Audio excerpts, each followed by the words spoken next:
Hey guys, thanks for coming and hanging out with me. Lately I've been noticing that more and more plugins for engineers. Why did I say engineers? Because we're going to do some synthesizer explanations today, but for engineers. I'm not teaching you how to program synthesizers.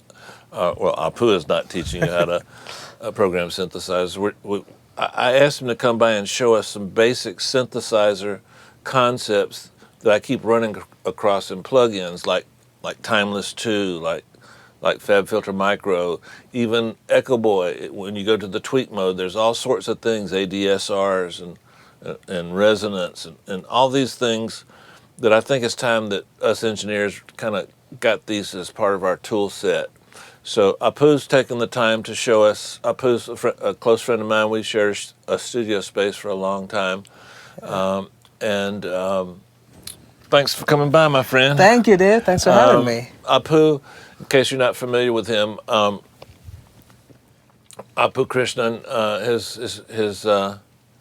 his producer name is The Professor, and that he is, and that's why I invited him, because he knows his stuff. He's a producer, writer, musician, teaches, and let's just jump right in. Now, I want you to understand, this isn't a course. This isn't everything you need to know about synth programming. This is enough to get us by. So like if we're working with Timeless 2 from Fabfilter and we click the bottom tab, and we'll know what all that stuff is. Now, you have to practice this and you have to go a little deeper. Appu, you're an engineer as well as a producer. Am I correct in saying that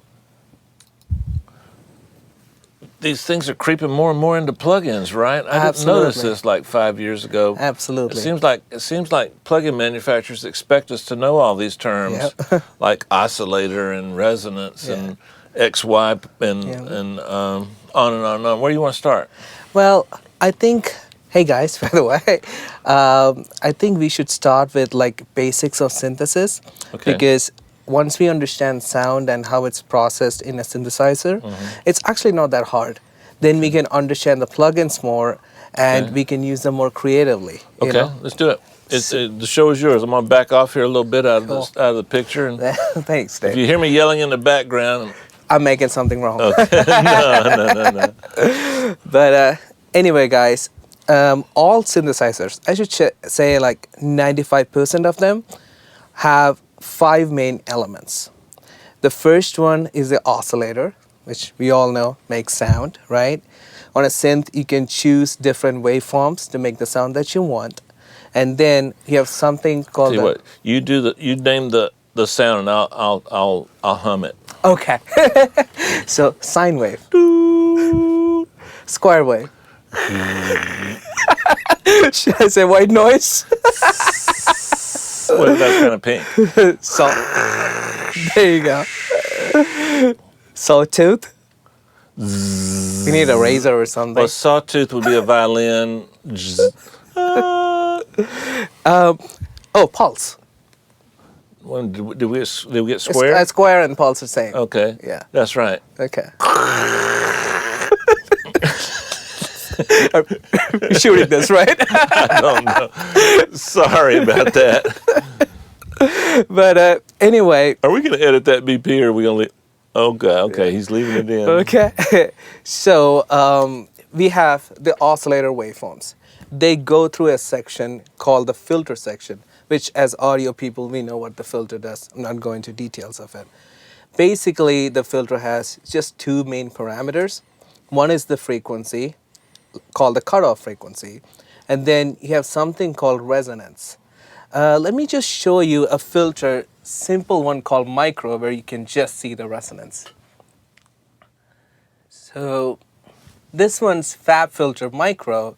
You can see I've selected a low pass filter here, and this is the frequency which it sweeps, and then peak or resonance, by the way, resonance is also called peak, is right here. So I'm giving like my cutoff a little bump up right where it is. So it kind of accents it, makes it a little funky. There's a million uses for it. Can you control the peak the way it moves and stuff with other elements? I know I'm getting advanced now, but you don't have to keep it static. It can be No, absolutely. You okay. can So move we'll get it, to you that. know. Okay. If I were to automate, I can just, Okay. like that. And if I had sound in there, it would sound more like, like a howling sine wave. Like Okay. almost like a guitar feedback will Would come it be a little bit like a wah-wah? Yeah, definitely. Okay. It's funkability in a filter is resonance. Yeah, it's Okay. like a wah-wah, really. So that's a filter. And we have different kinds of filters: low pass, high pass, band reject, and all the crazy ones. After the filter, we have an amplifier, just like our VCAs, So the amplifier is voltage controlled, or nowadays digitally controlled. So you can, control the output level using various things. And those various things, I'm gonna put them in a box called modulators. Okay. Because Dave, you explained, talked about modulation, right? A little bit. Right. So there's two kinds of modulators mostly. One is based on envelopes, and the second one is based on LFOs. Can you say the envelope one? The LFO I got. You take a low frequency tone, like it can be 2, 3, 4, 5, 10 cycles, and as that tone, which can be a sine wave or a square Yes. wave, moves up and down, Exactly. it gives you a tremolo effect if it's pretty fast, and Yeah. if not, it just gives you a wow. Exactly. Okay, so how does an envelope control a? Envelope, I like to think about it as the life of sound. So a normal envelope has like 4 stages. It's got attack, decay, sustain, and release. Okay. Which means traditionally on a synthesizer, the moment you hit the key or note on is the attack stage. And then when you hold it down, it's called a sustain stage. When you release it, it's the release, right? So then sound dies. So between the attack and the sustain, the sound can kind of change. Normally, it kind of falls down in value. Let's say if it's volume, I would say it goes up and stays there for a bit, and then it dies down, right? Okay. So that's what the envelope is, and you can assign it to any parameter you want. Okay. Is that what I'm getting Yeah, at, right? I got you. But an envelope can be other things than absolutely. attack. Okay. Absolutely. So you have those two as modulators, and you can assign these two things to the first 3 things. On the oscillator, it controls the pitch or waveform, right? On the filter, could be peak, resonance, or cutoff frequency.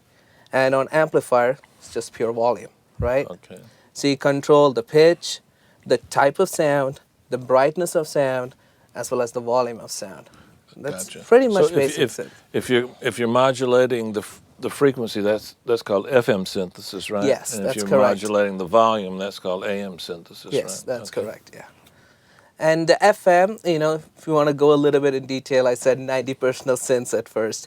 This kind of synthesis is called subtractive synthesis, which Bob Moog kind of started, and we all Okay. kind of follow. Okay. FM can get a little bit more in deep, where these oscillators are called operators, and we can use them to actually generate sounds too. Okay. Cool. Too cool. All right, should we jump into? Yes, let's do it. So let's take a look at sub-boom bass. I can just show you guys the different sections of the Okay. synth and take it from there. So here it is, sub-boom bass. We have sound. The oscillator section actually has 2 parts. They're the same. You have 2 oscillators, 1 and 2, and you can turn them on and off using these little switches over here. And you can select the waveforms. So like Dave, showed before, we have all these sine, saw, different kinds of waveforms. So if you go in here, there's a drop-down menu that lets us choose. So you have a sine wave, and here's a saw wave, right? So all the different waveforms, and obviously you can adjust the pitch and tuning and stuff like that, just like any other instrument.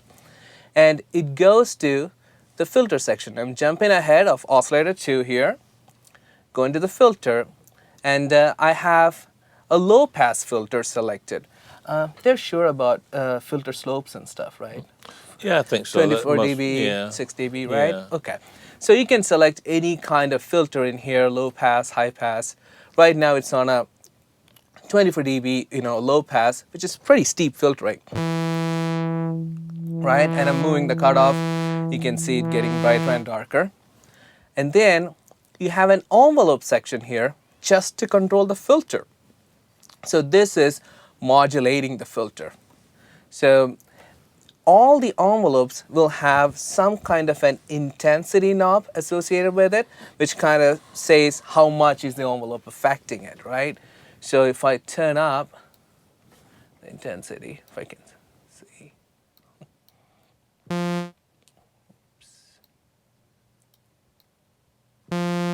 Wow.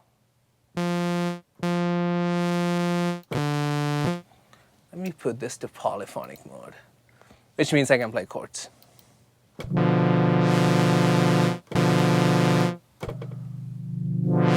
can see it like rising up,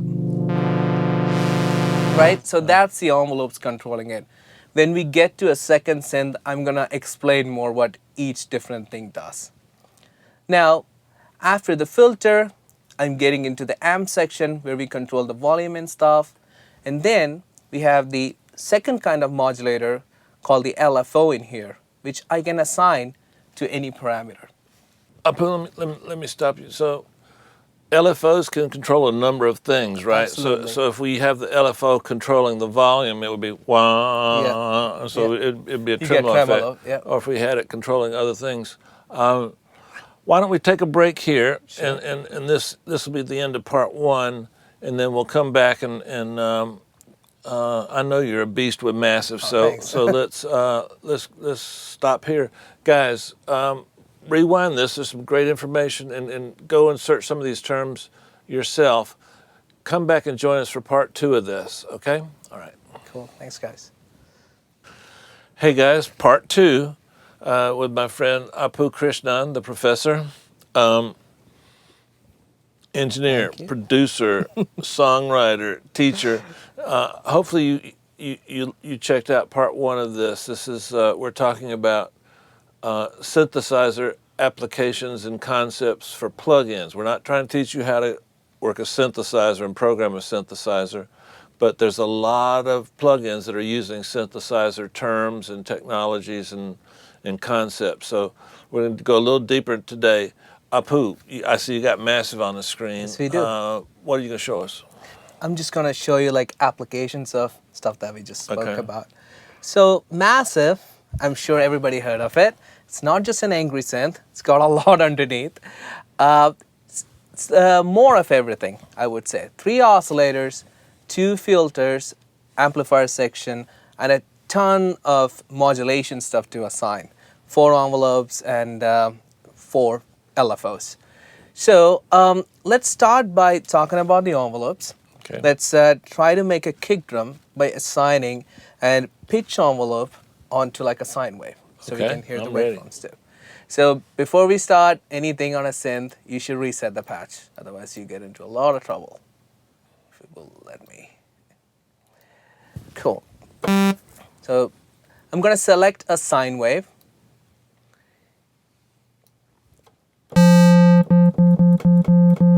That's good enough.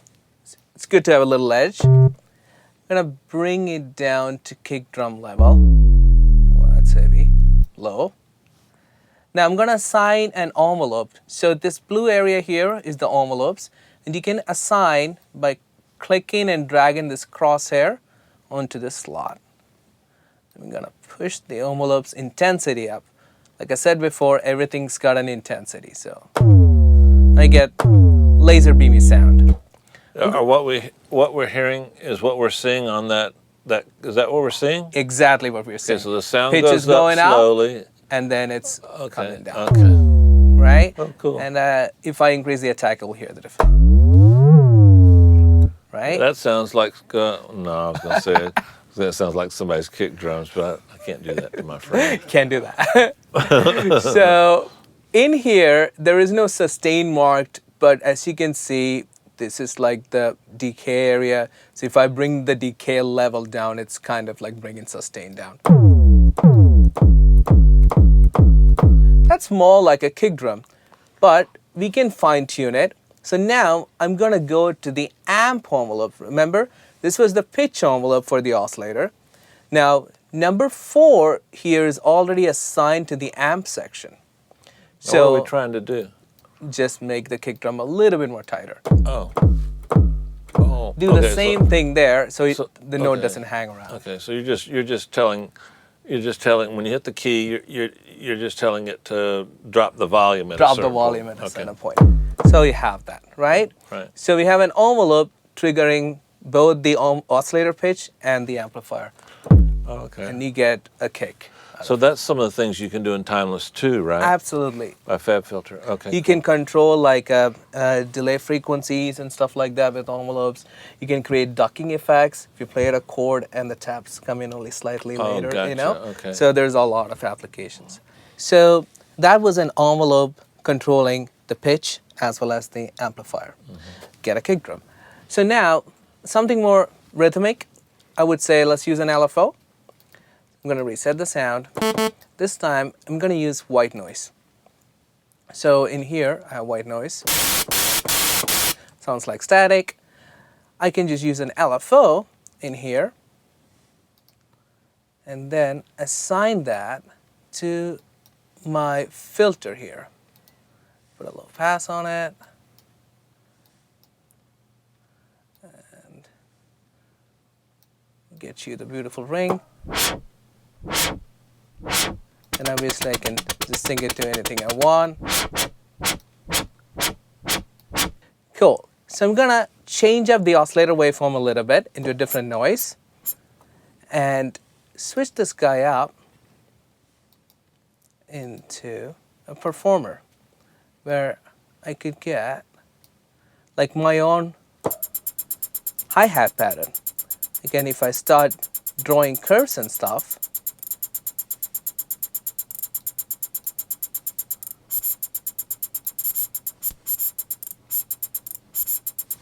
get like interesting sounds out of it in like context in a rhythmic scenario. And that basic pattern can control anything you send from the oscillator. Absolutely. I can have this control like the pitch of an oscillator too. It might be a little freaky of a sound. Gotcha. It could be anything, you know? I think I heard that on a Skrillex record. Yeah, it could be Diplo or Skrillex or anything you want. So, apologies to Skrillex. There's a lot you can do. I'm just showing very basic possibilities. Okay. Explain resonance again to me. Cool. Resonance is that boost we give on that particular cutoff frequency. Okay. And how can you make that move over time with an LFO or something? Okay. So let's actually do this. And put a basic filter sweep in here.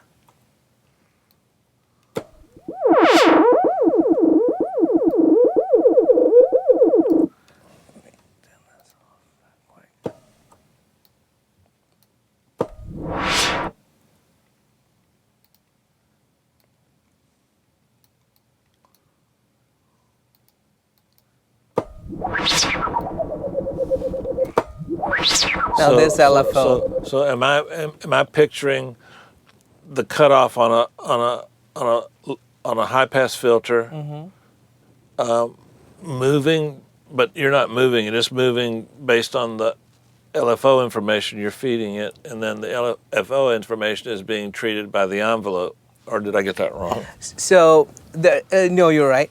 There's two things going on here. One is if you bypass this for a second.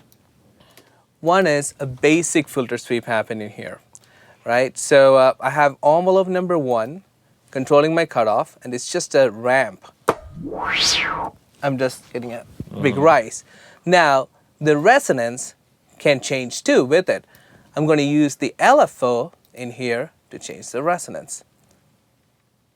So that 16th note variation. So if here's my filter, and then the resonance is this part, you're making this go up and down? Up and down, exactly, in 16 notes. Okay.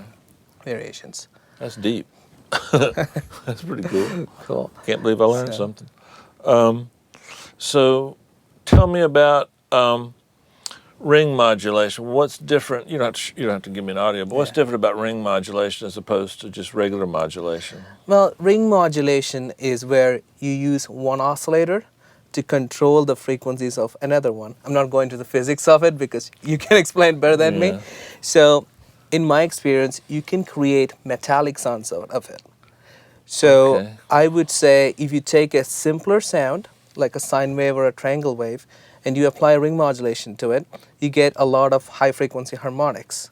So, kind of like a ring guitar pedal. So we've got an oscillator here, and then we've got, like what you just described, we've got another oscillator here that's going to control this oscillator. Now, what's this oscillator doing that gives it the sound? Well, actually, it takes the pitch of both, frequency of both oscillators and does some math on it, right? Oh, it's adding and creates- subtracting? Exactly, exactly. That's what's okay, happening. so that makes sense. Because on the Rob Papin that we showed, you can have one oscillator control another pretty easy. Okay. Yeah. Okay, man, while I got you here, you got time for a couple more Oh, of course, questions? yeah.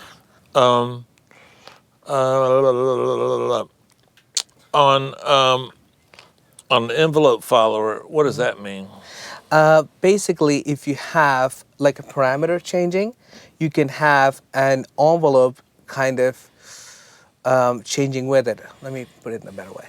Wah-wah pedal would be an okay. example. And, Like the frequency is kind of changing, and you can have an envelope sweep to it.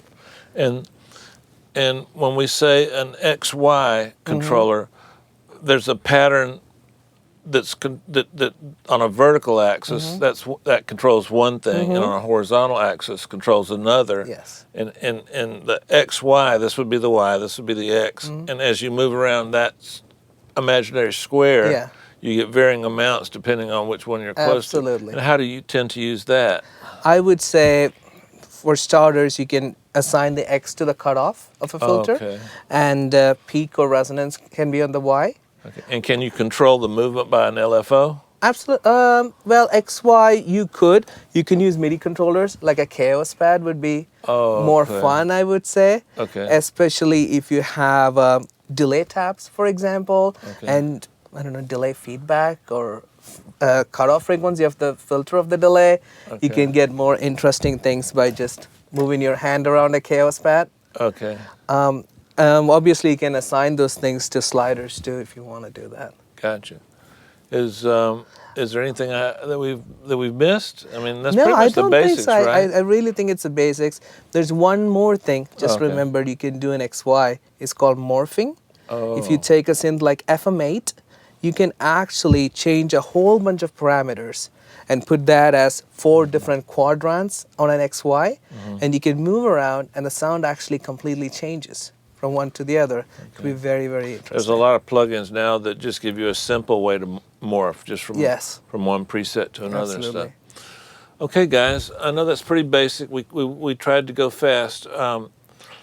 This is going to require a lot of homework on your part, but I think we got a couple of things going here that get us a start, and that start is just understanding that this isn't that difficult to understand. It's just the patience to dive in and learn it. Now, I cheated. I got my friend Appu to come by and show it to me. You're going to do a little more work, okay? Next time. Thank you, Dave.